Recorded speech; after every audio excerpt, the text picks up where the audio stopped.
Millions behind the Iron Curtain faced a choice: believe their government or listen to the airwaves. The Iron Curtain wasn't just a political boundary, it was a barrier to information, designed to control every thought, every aspiration. But in the static and hum of shortwave radio, a different reality was broadcast, piercing through the propaganda, offering hope, and sometimes inciting defiance. This was the mission of Radio Free Europe and Voice of America, to wage a war of ideas, not with bombs, but with truth. They were the West's most potent, yet often unseen, weapon in the Cold War, battling for the hearts and minds of those living under Soviet domination. Voice of America, or VOA, emerged from World War II, initially broadcasting news and cultural programs to foster understanding. Its mandate was clear: represent the United States accurately, even critically, to the world. It was a diplomatic instrument, a public face. But as the Cold War intensified, a more direct, more provocative approach was needed. The CIA, recognizing the immense power of information, secretly funded and established Radio Free Europe in 1949. RFE wasn't just about representing America, it was about speaking directly to the people of Eastern Europe, in their own languages, as if it were a domestic station. The distinction was subtle but critical. VOA spoke for the US government. RFE spoke for the free citizens of the target nations, often employing exiled journalists and intellectuals from those very countries.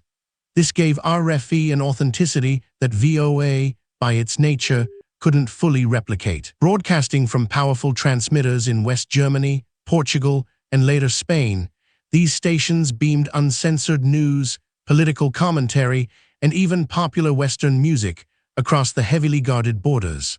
They became a lifeline for millions desperate for an alternative perspective. The Soviet bloc governments vehemently opposed these broadcasts, labeling them imperialist propaganda and psychological warfare. They deployed massive jamming operations, investing enormous resources to drown out the foreign signals with cacophonies of static and noise. Despite the jamming and the very real risks of listening, people found ways.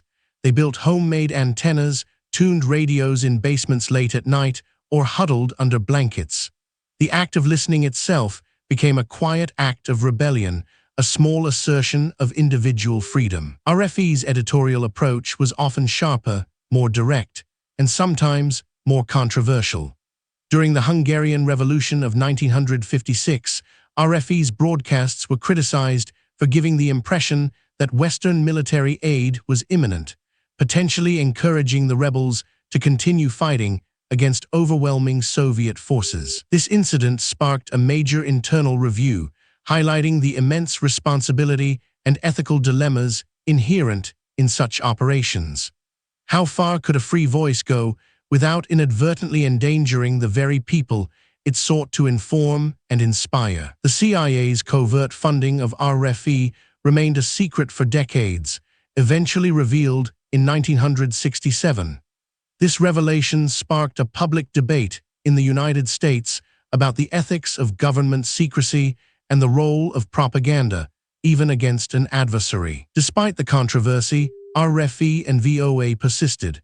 They provided vital information during crises like the Prague Spring in 1968, when Soviet tanks rolled into Czechoslovakia. They countered disinformation, debunked official lies, and kept the flame of hope alive. For listeners, it wasn't just about political news.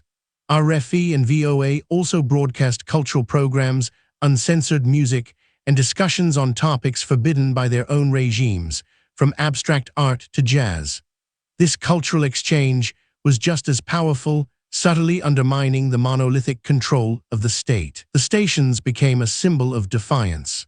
In Poland, during the martial law period of the early 1980s, listening to RFE was a widespread act of solidarity, a way to stay connected to the outside world and to each other beyond the reach of state censorship. Former dissidents and leaders like Václav Havel of Czechoslovakia later acknowledged the profound impact of these broadcasts. They nourished intellectual resistance, provided a sense of not being alone, and sustained the belief that an alternative future was possible. The technology itself was a weapon.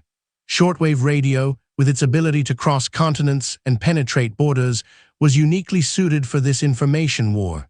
It was robust, accessible, and difficult to completely silence, even with sophisticated jamming equipment. As the Cold War drew to a close in the late 1980s, the role of these stations shifted. With the rise of glasnost and perestroika, and then the fall of the Berlin Wall, the need for clandestine information broadcasting diminished. Today, both Radio Free Europe/Radio Liberty, RFE/RL, as it's now known, and Voice of America continue to operate, adapting to new media landscapes and facing new challenges. Their mission remains to provide accurate, objective news and information to countries where press freedom is limited or non-existent. From the digital age to areas of conflict, they broadcast via internet, satellite, and still, in some regions, shortwave. The battle for hearts and minds continues, even if the enemy is no longer a monolithic iron curtain. The legacy of RFE and VOA is a testament to the enduring power of information and the human desire for truth. They remind us that ideas can be more potent than armies, and that a single broadcast, heard in secret, can ignite the spark of change. They were instruments of soft power, a testament to the belief that the free exchange of ideas, however inconvenient or challenging, is ultimately stronger than any censorship or oppression. Explore the clandestine operations that shaped the Cold War in our next deep dive.